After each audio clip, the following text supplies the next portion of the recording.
Mission 2024 पर आगे बढ़ी बीजेपी। आमने सामने आने लगे नेता।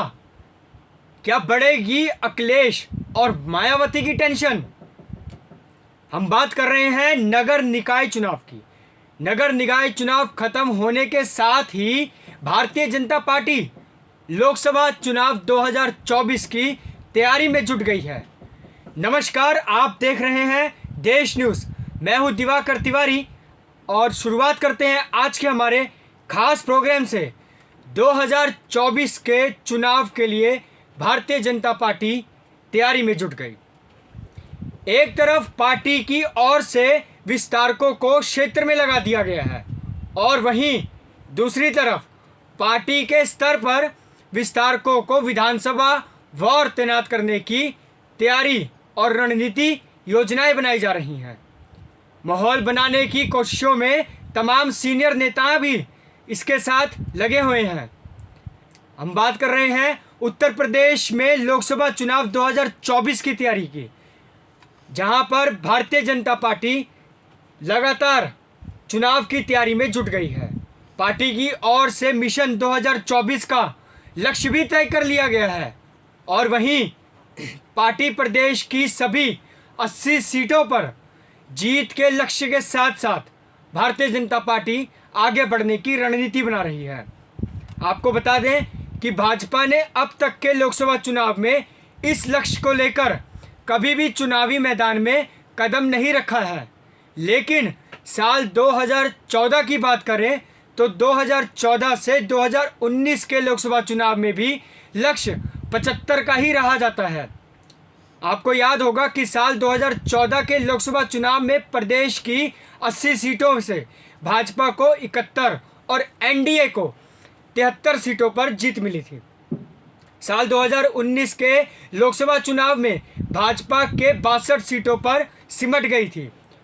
दरअसल इस साल विपक्ष की रणनीति जोरदार तो थी, लेकिन भाजपा के सामने प्रदेश के दो सबसे बड़े विपक्षी दल एक साथ आमने सामने इस रणनीति में जुटे हुए थे।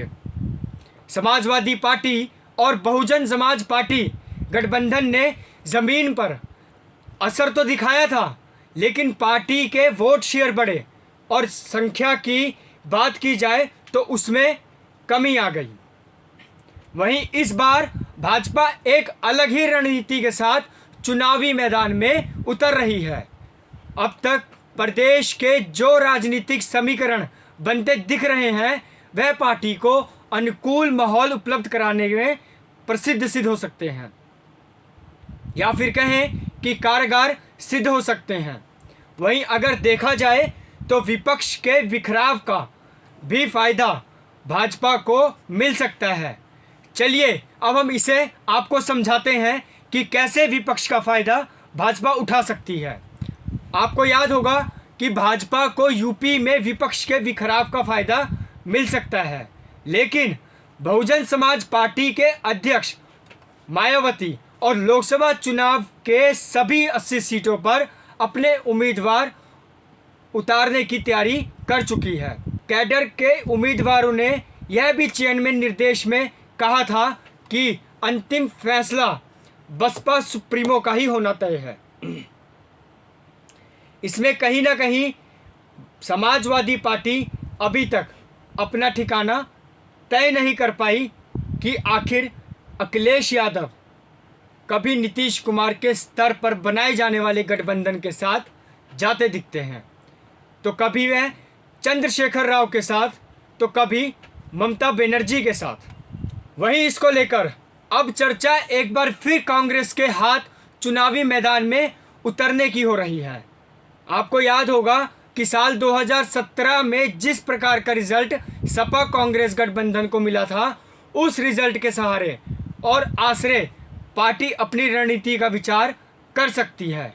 अगर बात करी जाए भाजपा के सामने सपा और बसपा को और कांग्रेस अलग अलग चुनावी मैदान में उतरी तो विपक्षी वोट बैंक में बिखराव तय माना जा सकता है।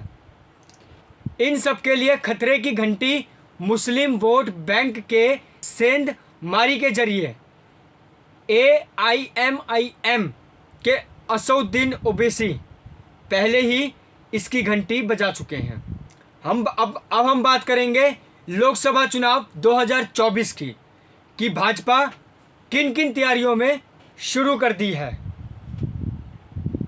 भले ही चुनाव आने में करीब थोड़े समय बचे हैं, लेकिन पार्टी के प्रदेश अध्यक्ष भूपेंद्र चौधरी और महामंत्री धर्मपाल सिंह की टीम अपने अभियान में जुट चुकी है।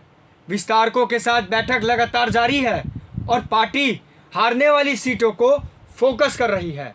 यहाँ पर विधानसभा के स्तर पर विस्तारकों को तैनात कर नियमित फीडबैक ले जाने की तैयारी की जा रही है।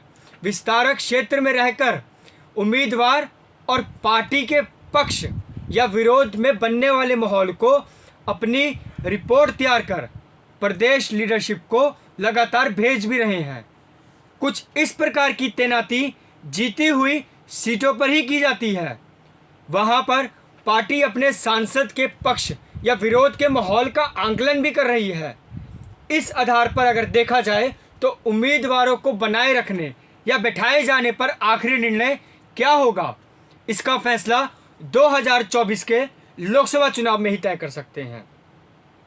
इसके तहत कि भारतीय जनता पार्टी ने मिशन 2024 के लिए विपक्ष के कटघरे में भी खड़ा करना शुरू कर दिया है। यदि स्थायी सरकार में विकास या बनाम विपक्ष के बिखराव का मुद्दा बनाया जा रहा है, तो वहीं यूपी सरकार में मंत्री कपिल देव अग्रवाल भी कुछ इस प्रकार के बयान देते नजर आ रहे हैं। उन्होंने यह भी कहा था कि विपक्षी दलों की चिंता हमें नहीं करनी चाहिए।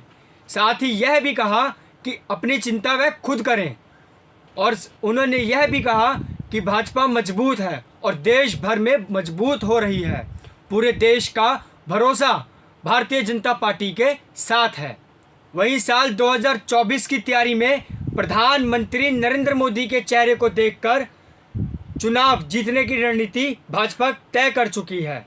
मंत्री ने यह भी तंज कसते हुए कहा कि विपक्ष कभी एक हुई है और ना हो सकती है। इसी पर ब्रजेश पाठक ने भी इस प्रकार का तंज कसा।